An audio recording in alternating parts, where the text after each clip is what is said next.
again guys, nk'ibisanzwe ni teacher Cedric. None uyu munsi tugiye kurebera hamwe short story yitwa White Hands by James Kachavivi. White Hands cyangwa se ibiganza by'abazungu, ikaba yaranditswe na James Kachavivi. First of all tugiye kurebera hamwe setting yayo. Mbibutsa ni iyo tuvuze setting ni present time, aho iyo nkuru iba yarabereye n'igihe yabereyemo.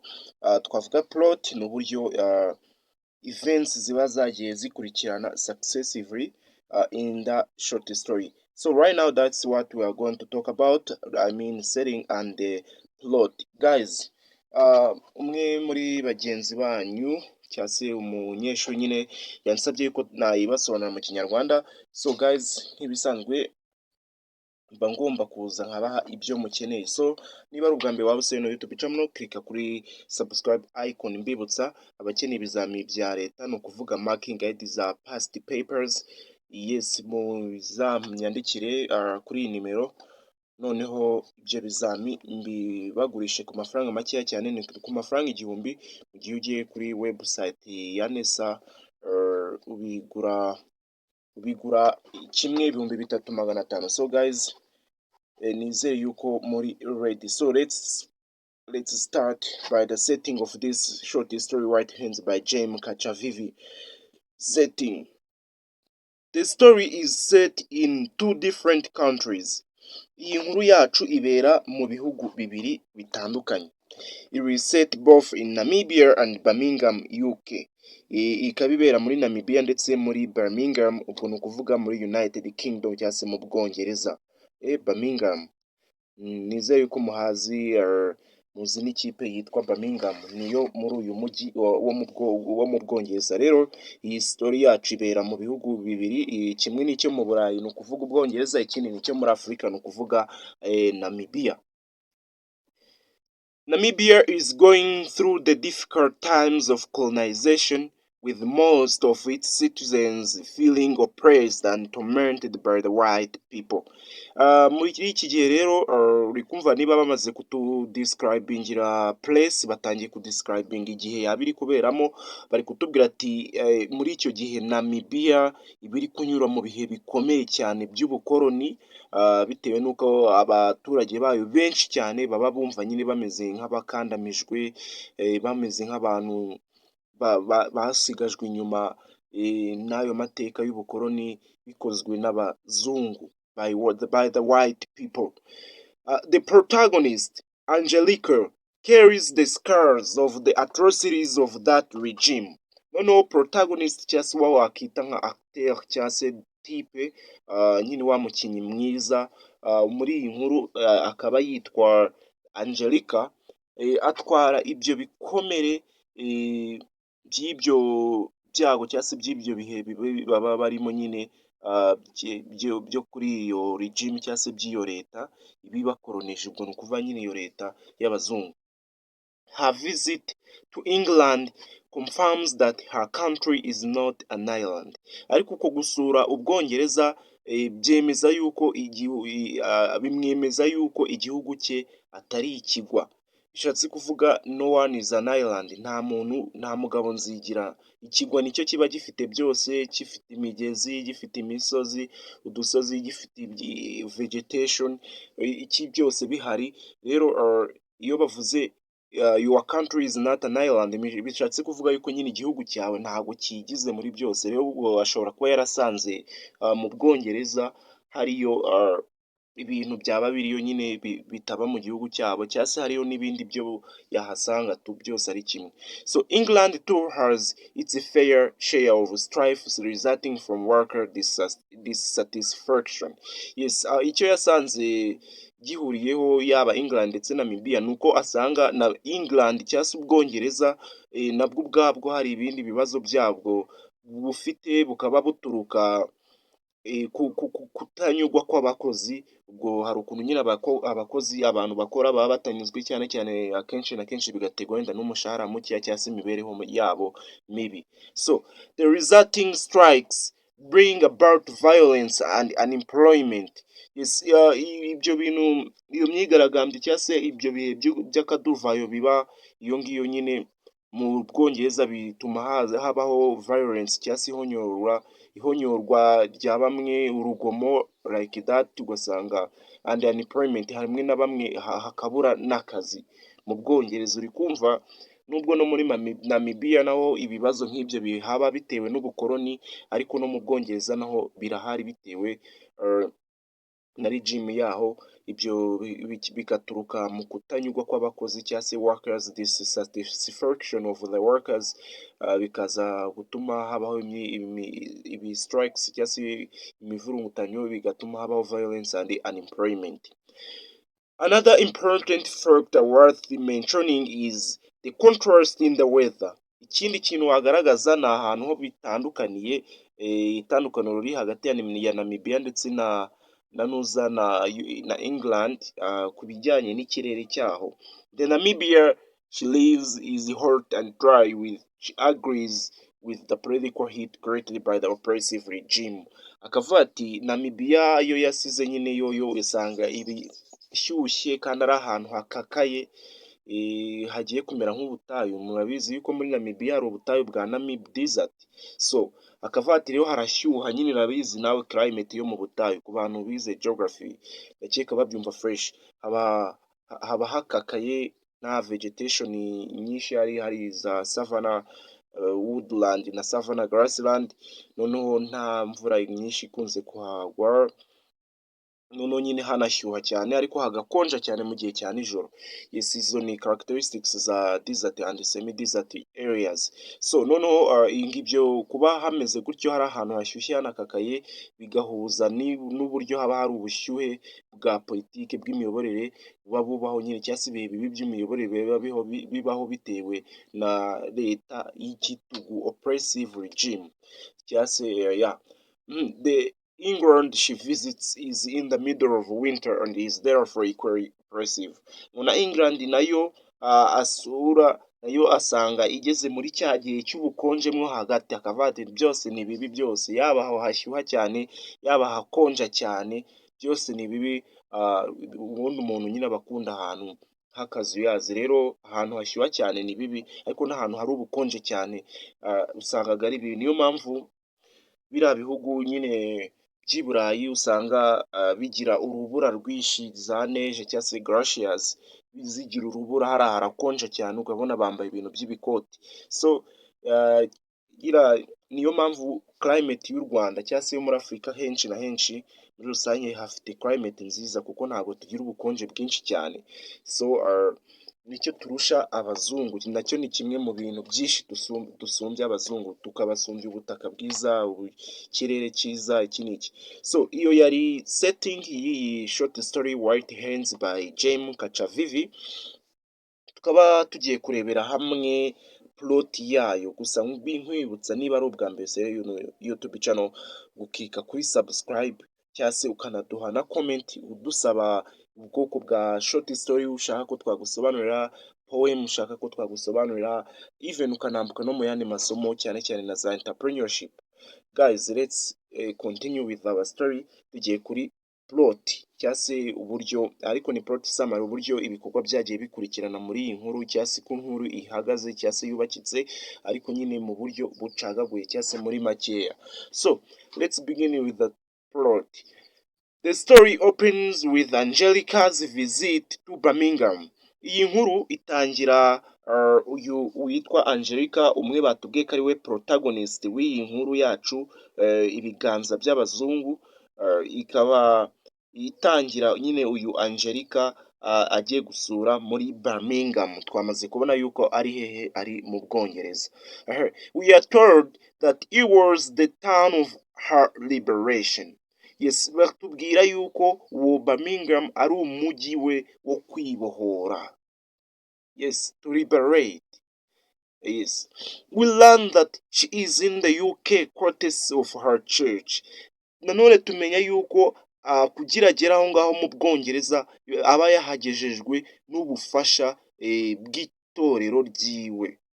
She has been sent there to learn English. Yoherejwe iyo mu Bwongereza ngo ajye kwiga Icyongereza. Yeah. burya kugira umenye ururimi neza biba byiza nyine iyo ugiye mu gihugu kiri native country aho bakoresha urwo rurimi. So nawe kugira amenye icyongereza azaze wenda acyigishe abandi baturage bo muri Namibia, abandi abanyeshuri, iki n'iki. Byasabye yuko ajya mu Bwongereza ariko nta bushobozi yari afite, niyo mpamvu itorero cyangwa church y'aho ngaho muri Namibia yaje kumufasha ikamushakira itike, ikamwoherezayo, ikamenyera n'imibereho ye iyo mu Bwongereza mu mujyi wa Birmingham. So bad is the situation at home that it is only churches that are setting up projects to improve the lot of the people. Yeah.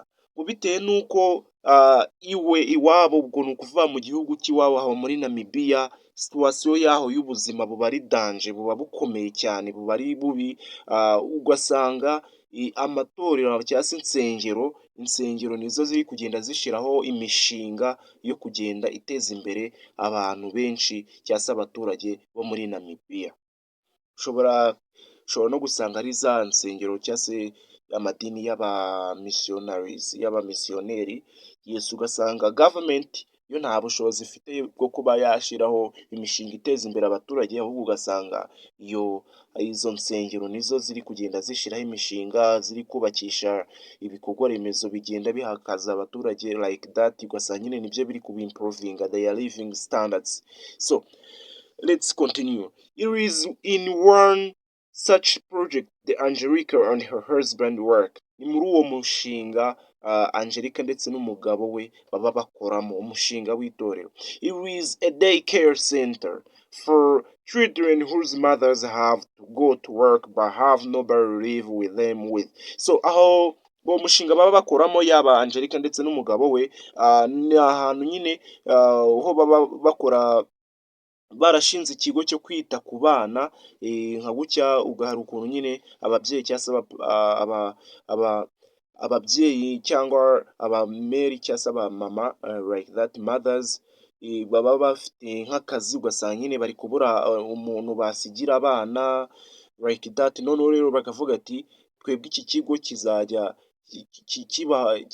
kibarerera nyine abo bana, mwebwe muze mubadusigire, mujye gukora akazi kanyu, nikarangira muze mubatware, noneho mutwishyure like nko ku kwezi cyangwa se buri munsi maybe cyangwa se ku kwezi. Rero uwo mushinga wari uw'itorero cyangwa se uwa church, urusengero, ariko uyu mugore ariwe protagonist w'iyi nkuru, ariwe Angelica ndetse n'umugabo we, niko kazi baba bakora. Yes.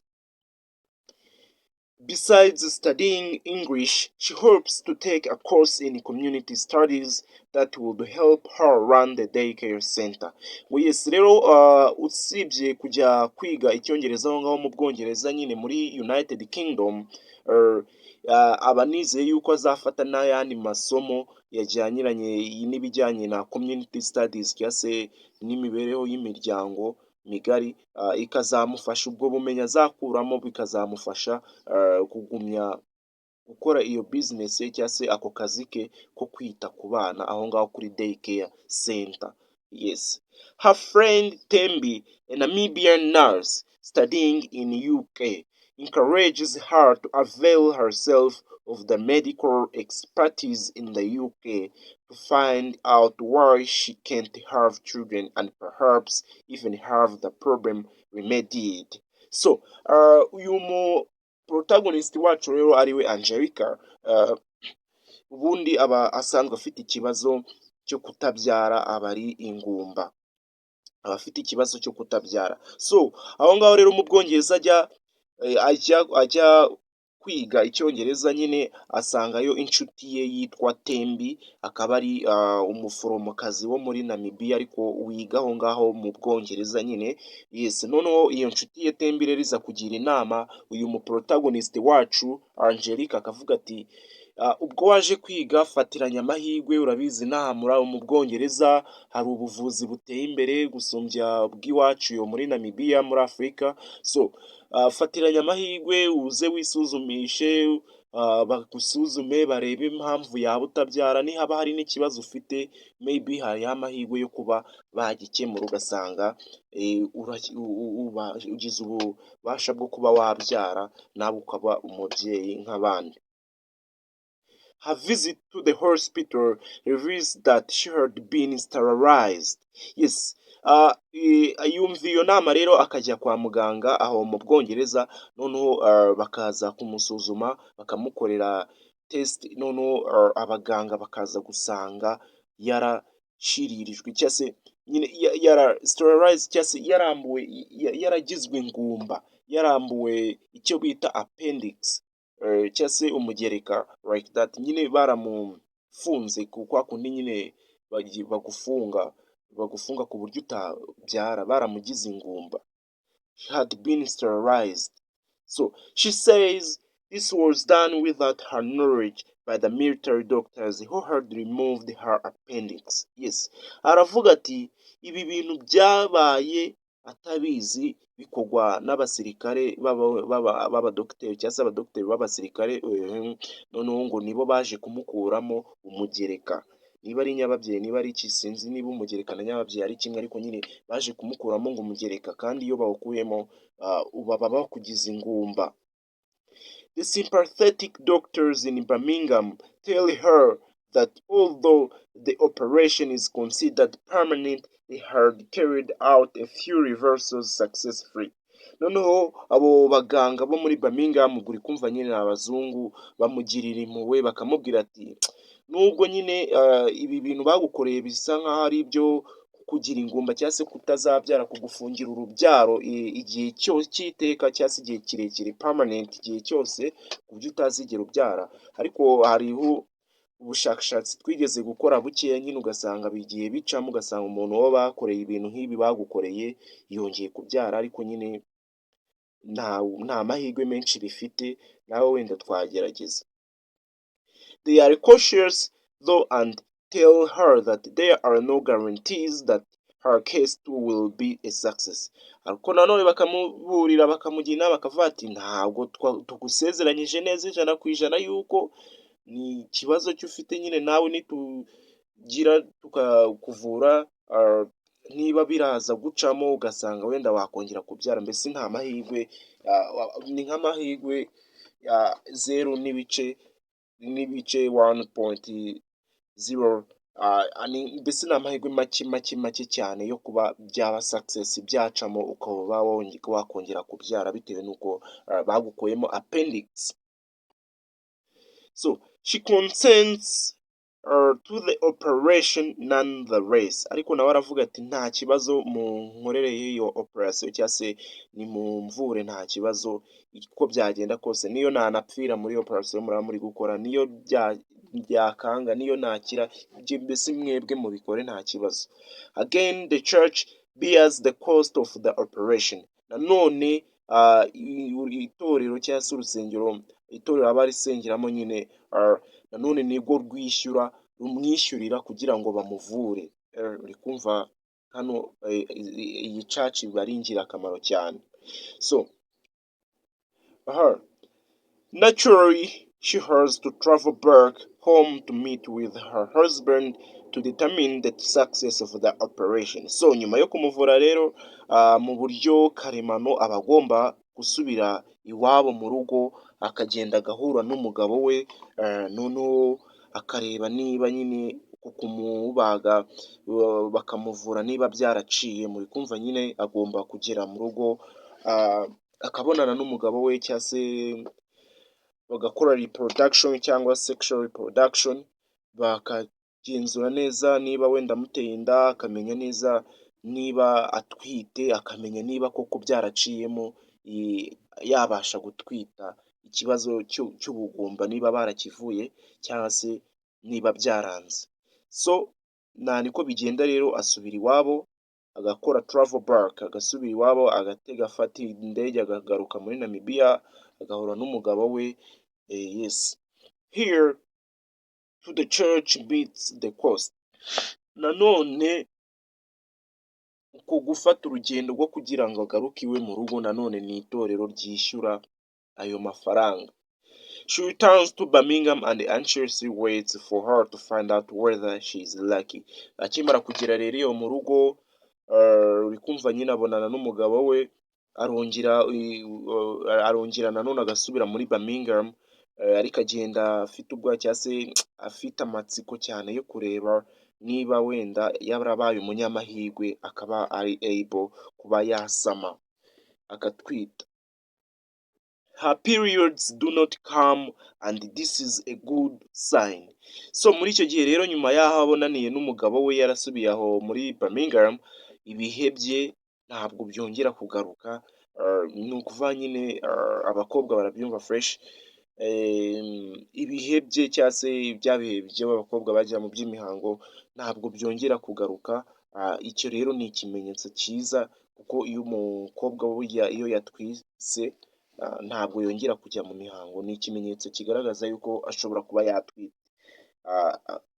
Yes, she shares this news only with Tembi for fear of raising people's expectations too high. Noneho ayo makuru ayamenyesha inshuti ye Tembi, niwe wenyine ayamenyesha kubwo gutinya yuko nyine abantu nyine bose babimenye ugasanga biteze yuko nyine azanabyara kandi maybe hari n'igihe byashoboka yuko atabyara. So her luck holds out and finally it was evident to all that she was pregnant. Yes, noneho rero amahirwe ye yagumya kubaho finally cyangwa se bwa nyuma na nyuma, bikaba ikimenyetso kigaragarira abantu bose yuko atwite. Ubwo ni ukuvuga nyine inda igira igakura ku buryo atari ya yindi yo guhishira. It is only then that she informs her husband. Akimara kugira inda yamaze gukura abantu bose bari kuyibona, nibwo noneho amenyesha umugabo we yuko burya yaba yarasamye. Uri kumva baba batari hamwe nyine, aba yibereye aho mu Bwongereza, umugabo we ari Namibia. Uwo ni Angelica, the protagonist of this story. She continued with her studies as she carried the pregnancy to term. Yes, yagumye kwiga kabone nubwo nyine yari atwise, yagumye gukurikirana amasomo ye, igihembwe aragisoza. 6 months after her baby was born, she bids farewell to her benefactors and heads back home. Yes, amezi 6 rero nyuma y'aho umwana we avutse, kumva yamubyariye aho mu Bwongereza, aza gusezera abo bagira neza benefactors, abo bagira neza nyine, noneho akongera agafata inzira imusubiza iwabo aho muri Namibia. Guys, nizere yuko mwe mwayinsabye iyi short story ariyo The White Hands by Jane Kachavivi. Anytime mwahura nayo, yaba mu cya leta yaba ikizami icyo ari cyo cyose, mwayishobora. Noneho ngumya no gushimira abantu banyereka ko turi kumwe, Abanyagatare, muri Burera, Nyamashiki, Rubavu n'abandi b'i Kigali. Yes, no mu tundi duce dutandukanye, yaba namwe muba mwahisemo kwifata like that sinzi. So guys, ndabashimira kubera ko izo messages mugenda mumpa ayo kuri WhatsApp cyangwa se ayo ma comments mugenda mumpa kuri YouTube, niyo yantera imbaraga zo kugumya gukora ibi bintu, nubwo sometimes biba bigoye, ariko I'm here for you, no problem. I'm here for you kugira ngo duteze imbere our education. Guys, this is the end of our story, The White Hands by the Jane Kachavivi, and me, I was yours teacher Cedric.